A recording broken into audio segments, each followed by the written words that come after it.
Part 1.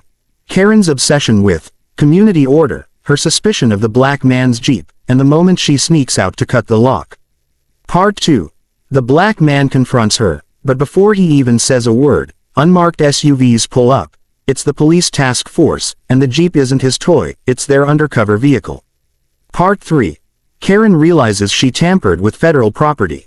The fallout begins: neighbors, HOA board, and finally the legal hammer. Karen had always been the self-proclaimed guardian of her neighborhood, patrolling the streets as if she were some kind of sheriff, though no one had ever asked her to do so. Her sharp eyes, always darting from driveway to driveway, made neighbors uneasy. They called her HOA Karen, behind closed doors, though never to her face, because they knew she thrived on conflict and attention.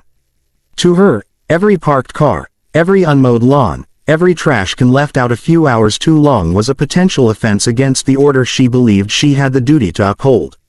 And when a black man moved into the neighborhood, her eyes focused on him with a level of scrutiny that bordered on obsession. He was quiet, polite, and rarely spoke more than a few words when greeted. He kept to himself, paid no mind to Karen's wandering glances, and seemed content to go about his life without friction. But Karen was the type who read silence as defiance, who mistook privacy for guilt. To her, his calmness was a challenge. And the one thing that fueled her gossip-filled days more than anything else was the big, dark Jeep he kept parked on his driveway. The Jeep was unlike most vehicles in the neighborhood. It had heavy-duty tires, a steel bumper, and a lock securing the back gate. Sometimes it disappeared for days, only to return with a faint layer of dust, as though it had been driven across backroads. Other times, it sat in the driveway untouched, but it never looked like an ordinary family car. Karen convinced herself it was suspicious. She whispered to the HOA board that it was unsightly, that maybe it was a junk car, that perhaps it didn't even belong to him. In her mind, it was a symbol of disorder, an intrusion on the uniformity she craved. Her paranoia grew into a daily ritual.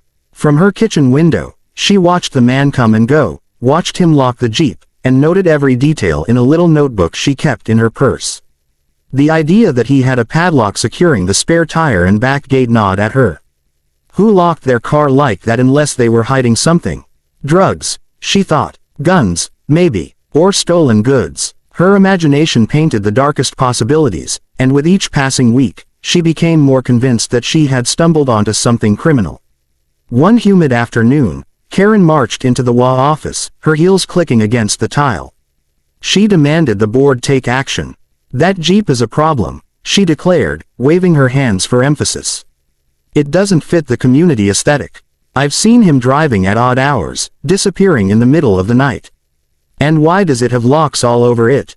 What kind of neighbor does that? The board members exchanged weary glances. They knew Karen's type too well, forever stirring up drama, forever spinning suspicions into crusades. But rather than challenge her, they nodded politely, promised to look into it, and let her storm back out, satisfied that her complaint had been heard. That night, Karen sat in her living room, stewing over the board's nonchalance.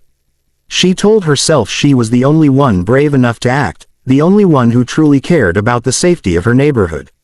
She convinced herself that if she didn't intervene, no one would, and chaos would seep into the quiet cul-de-sacs she held so dearly.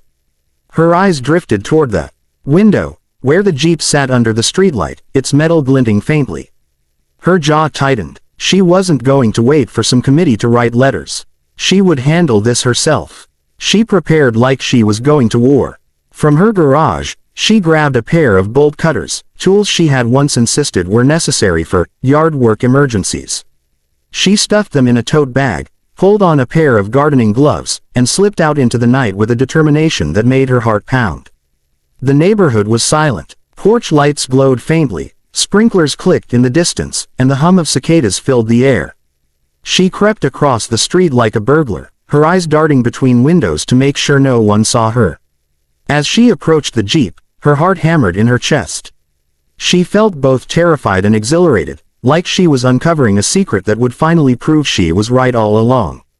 Her gloved hands gripped the bolt cutters tightly, and she crouched by the back gate of the Jeep. The lock gleamed in the pale light, heavy and secure. She raised the cutters, squeezed with all her might, and after a few tense seconds, the metal snapped with a sharp clink that echoed louder than she expected. She froze, breath caught in her throat, eyes darting toward the houses. No lights flicked on. No one stirred. Karen's lips curved into a triumphant smirk. She stuffed the broken lock into her bag and whispered to herself, "Got you." To her, this was proof of something sinister. Now she had access to what he was hiding. Slowly, she pulled the Jeep's back gate open, expecting to find crates of contraband or some sign of criminal activity. Instead, what she saw was strange and confusing. Boxes neatly labeled with codes she couldn't understand, tactical gear packed with military precision, and a small metal case with official-looking seals she didn't dare touch. Her mind struggled to make sense of it. This wasn't what she expected. These weren't random stolen goods or messy stashes of drugs. It looked official, organized, important. But instead of taking it as a warning to back off, Karen's arrogance convinced her that she had stumbled upon something even bigger than she imagined. "This is a bust waiting to happen," she muttered under her breath, eyes wide with excitement. She was already imagining herself being interviewed on the evening news, telling reporters how she had saved her neighborhood from a dangerous criminal. She quickly shut the gate, confident that her discovery would make her the hero she always dreamed of being. She had no idea that by cutting that lock and snooping into the Jeep, she hadn't just violated her neighbor's privacy, she had tampered with federal property. The Jeep wasn't just a car. It wasn't even his personal vehicle. It was an undercover task force unit, and every box, every piece of gear inside it, was government-issued.